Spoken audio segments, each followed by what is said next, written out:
Alrighty, we're going to continue on in the reading.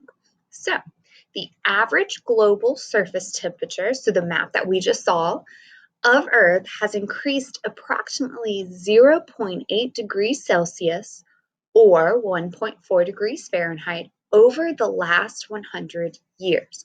All right, so that map that we viewed a couple slides ago was showing us over the last 50 years. This is talking about the overall average, and that map was pretty consistent with the data that we saw here. There wasn't too much change in surface temperature, the most being about 2 degrees Celsius, but we're looking at the average of the whole Earth, so we have to consider the places that decreased in the average global temperature, stayed the same in their global temperature, and the areas that increased in their global temperature. Right?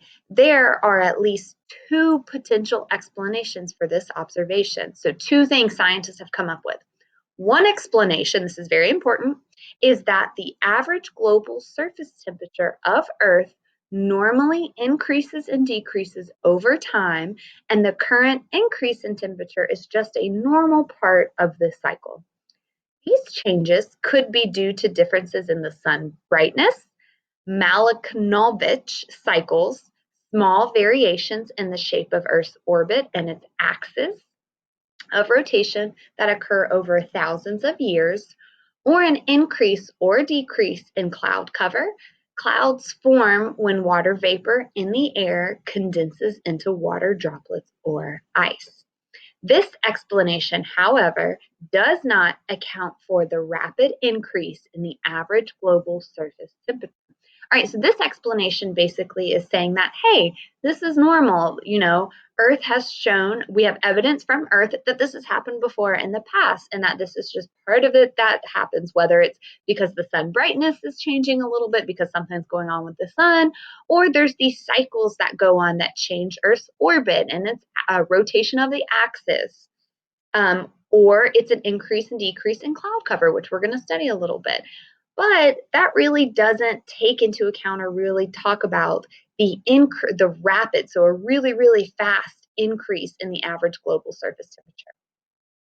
So an alternative explanation, so another explanation, which is the consensus view of the scientific community, is that humans have caused the rapid increase in the average global surface temperature of Earth by adding large amounts of greenhouse gases to the atmosphere.